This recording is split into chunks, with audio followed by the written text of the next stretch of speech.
आता त्यांना ती शाळा तोडायची आहे. ते मैदान ताब्यात घ्या. गौतम अडाणी अख्खा देश त्यांनी जवळजवळ ताब्यात घेतल्यावर आमच्या गोरगरीब सामाजिक कार्यकर्त्यांच्या संस्था जे चालवतात कष्टानं, हा अत्याचार गौतम अडाणीचा, हा विरोध आहे आम्हाला. आमचा गौतम अडाणीला मुंबईत दहशत निर्माण करायचा गुंडांच्या मदतीत. संयुक्त महाराष्ट्राचा लढा 106 मेले, 1006 मरले. तेव्हा हे गौतम अडाणींना समजून घ्यावा. हे मी प्रथम या विषयावर बोलतोय. त्याच्या आधी एक अत्यंत महत्वाचा विषय तुमच्या समोर मांडतो. माझ्या बाजूला बाबूराव माने उपस्थित आहेत. शिवसेनेचे धारावीचे आमदार होते. खूप जुने निष्ठावंत शिवसैनिक, सामाजिक कार्य त्यांनी अनेक वर्ष त्या भागात केले. बाबूराव माने यांनी सकाळी ते मला येऊन भेटले आता आणि अस्वस्थ आहेत फार. धारावीमध्ये जो अत्याचार सुरू आहे, आम्ही जो लढा देतो आहोत धारावी वाचवण्याचा, तो का काल रात्रीच ना परवा रात्री यांची एक 30 ते 32 वर्ष जुनी व्यायामशाळा जिम आहे. अडाणीचे लोक आले बुलडोजर घेऊन, त्याने त्यांची जिम तोडून टाकली. कारण नाही, काही नाही, काही नाही, नोटीस नाही काय. रात्री त्यानंतर आता त्यांची एक फार जुनी शाळा आहे, आपल्याला माहित असेल, मनोहर जोशींच्या नावानं, आणि एक मैदान आहे. 30 वर्षापेक्षा जास्त काळ ती शाळा ते चालवतात. आता त्यांना ती शाळा तोडायची आहे. ते मैदान ताब्यात घ्यायचं. गौतम अडाणीला अख्खा देश त्यांनी जवळजवळ ताब्यात घेतल्यावर आमच्या गोरगरीब सामाजिक कार्यकर्त्यांच्या संस्था जे चालवतात कष्टानं, त्या काय प्रॉफिट मेकिंग संस्था नाही आहेत. धारावी आसपासच्या परिसरातल्या, आणि मला वाटतं ती म्हाडाने बांधून दिलेली आहे जागा. म्हाडाची लीजवर आहे.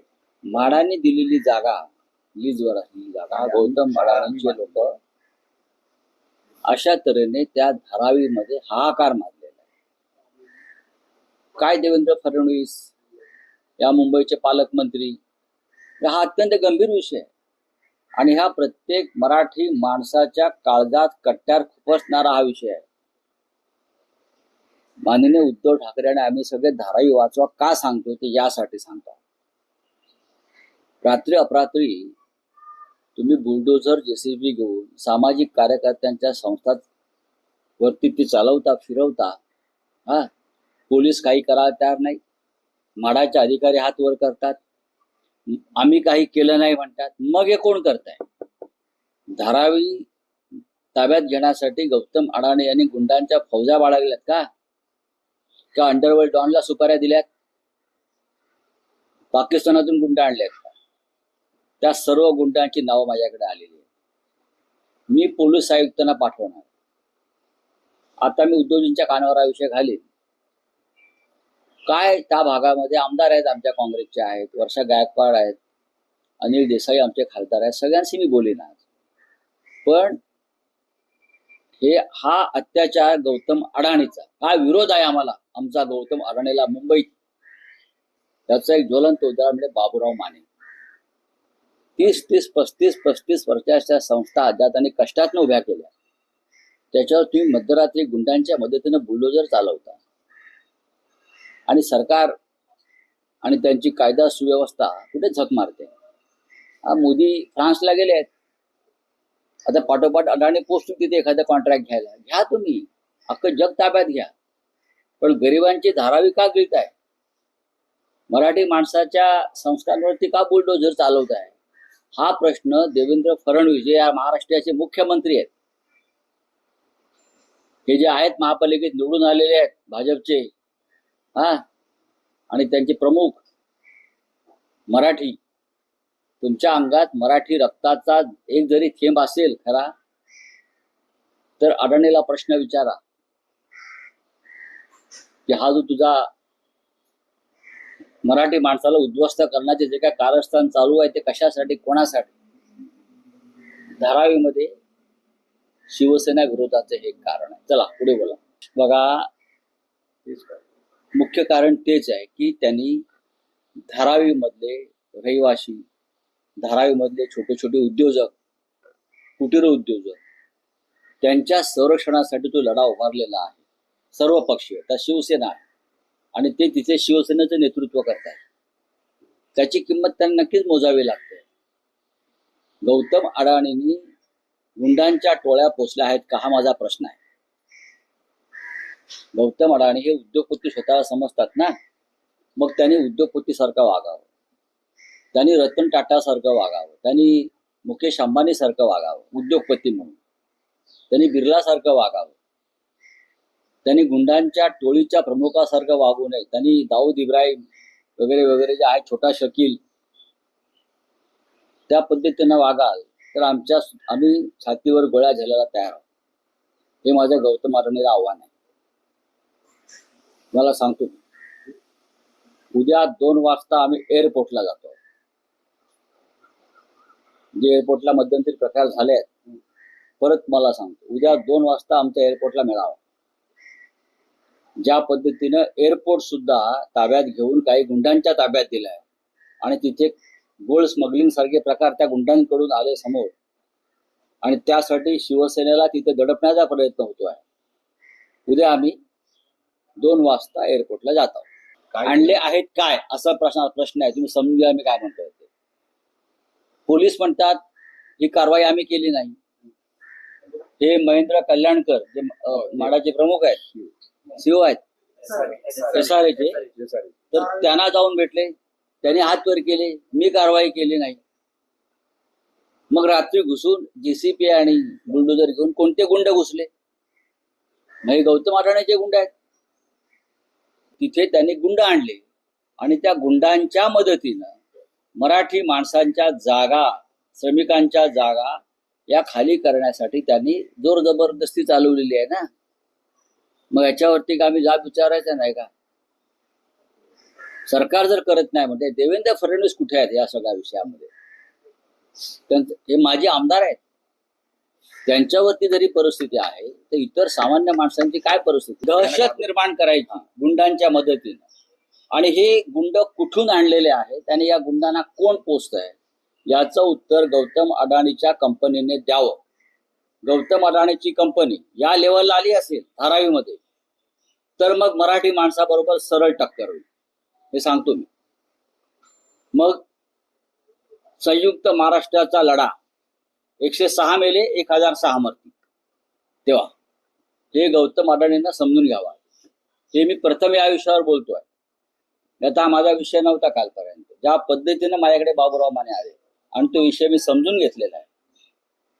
मला अत्यंत चिंता वाटते मुंबईतल्या मराठी माणसांची. भारतीय जनता पक्षाचे जे नगरसेवक निवडून आले आहेत ना, त्यात जर कोणी मराठी असतील, मराठी आई बापाचे, तर त्यांनी राजीनामा द्यावा निषेध म्हणून. जर खरोखर असतील मराठी आई बापाचे तर त्यांनी धारावीत जाऊन पाहावं गौतम अडाणी काय अत्याचार करतोय. प्रत्येक मी भाजपला आवाहन केलंय तर मनसे काय घेऊन बसला? मनसे लढाईत आहेच ना. तुमचा प्रश्न किती चुकीचा आहे. जर मी भारतीय जनता पक्षाच्या मराठी नगरसेवकांना आवाहन केलेलं आहे, लोकप्रतिनिधींना, मनसे तर मराठी माणसाचे आमच्या बरोबर रक्षण करते आहेच ना. काय असतं ऑपरेशन टायगर? रोज रोज तुम्ही म्हणताय टायगर टायगर टायगर. आम्ही सुद्धा ऑपरेशन लांडगा करणार आहोत, ऑपरेशन वुल्फ करणार आहोत. सगळे लांडगे जे तिकडे गेले आहेत ना, ऑपरेशन वुल्फ, कशाला वाघाचा अपमान करतात? राष्ट्रीय प्राणी आहे वाघ. बाळासाहेबांनी चितारलेला करणार ना. की तुमच्यावर जबाबदारी नाही किंवा नाही कोणावर. शिवसेनेला 60 वर्ष झाली. 60 वर्षातली खासदारांची पहिली बैठक आहे का? शिवसेनेला 19 जूनला 60 वर्ष होत आहेत. मग या 60 वर्षामध्ये ही पहिली बैठक आहे खासदारांची? मूर्ख आहेत ते, मूर्ख आहेत. आता मी येड जबाब बोललो तर परत तुम्ही ते कट करा. आहे ना, मग ठेवून द्या. खासदारांची बैठक शिवसेनेच्या पक्षप्रमुखांनी बोलवायची नाही का? आमदारांची बैठक बोलवायची नाही, यांना पण घाबरते. अमित शहा ज्या दिवशी सत्तेवर नसेल त्या दिवशी यांच्या चड्ड्या खाली येतील. अमित शहा ज्या दिवशी सत्तेवर नसतील त्या दिवशी हे जे म्हणतायत ना, यांना घरातून बाहेर पडणं मुश्किल होईल. हे पोलीस आणि पैशाच्या ताकदीवरती आमच्याशी लढू पाहताय. हिंमत आहे तर गौतम अडाणी समोर उभे राहा, मराठी माणसावर बुलडोजर फिरवतोय. हा हिंमत, आमची हिंमत आहे, तर आम्ही खरे टायगर आहोत.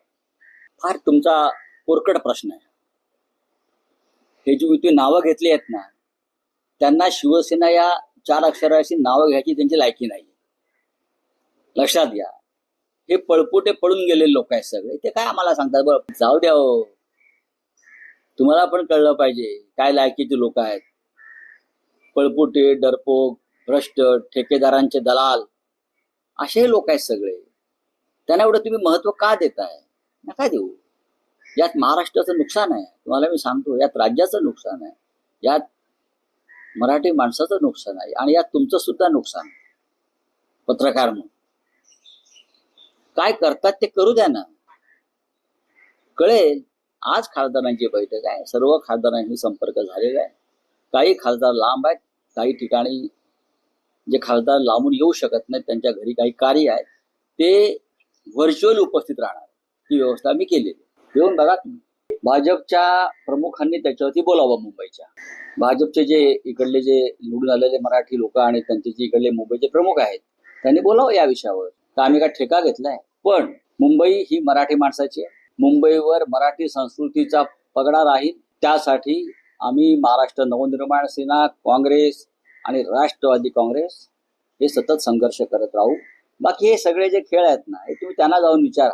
आम्हाला काय विचारताय? मी आता काय वेगळं सांगितलं? मी वेगळं काय सांगितलं? की मुंबईतला मराठी माणूस, मराठी संस्कृती यांच्या रक्षणासाठी आम्ही कटिबद्ध आहोत. बघा, राज ठाकरे हे माझे मित्र आहेत, आणि आजचे मित्र नाहीये, वर्षानुवर्षाचे मित्र आहेत. राजकारणात जरी काही काळ दिशा वेगळ्या झाल्या असल्या तरी पुन्हा आम्ही एका प्रवाहात आलेलो आहोत. माझ्या त्यांच्याविषयीच्या भावना, संवेदना या कायम राहिल्या. मी नक्कीच त्यांना शुभेच्छा देईन. महाराष्ट्राच्या आणि महाराष्ट्राच्या राजकारणातून त्याने देशाच्या राजकारणात यावं. शिवसेनेबरोबर हातात हात घालून काम करावं. उद्धव आणि राज ठाकरे या दोघांनी मिळून बाळासाहेब ठाकरेंचा विचार आणि भूमिका पुन्हा एकदा देशामध्ये अशा पद्धतीनं मांडावी की संपूर्ण देश हा शिवसेनेच्या भगव्या झेंड्याखाली एकत्र यावा. आणि त्यासाठी राजसाहेबांनी सुद्धा फार मोठं योगदान देण्याची क्षमता त्यांच्यामध्ये आहे, ते त्यांनी द्यावं. ते काय असं आमंत्रण, ते आम्ही त्यांच्याशी बोलू ना. हे आमंत्रण काही इलेक्ट्रॉनिक मीडियाच्या माध्यमातून देण्याचा विषय नाहीये. पण माझ्यासारख्या त्यांच्या मित्राची कायम अपेक्षा आहे की उद्धव साहेब आणि राजसाहेब यांनी एकत्रितपणे आता देशाचं नेतृत्व करावं. चला, थँक्यू.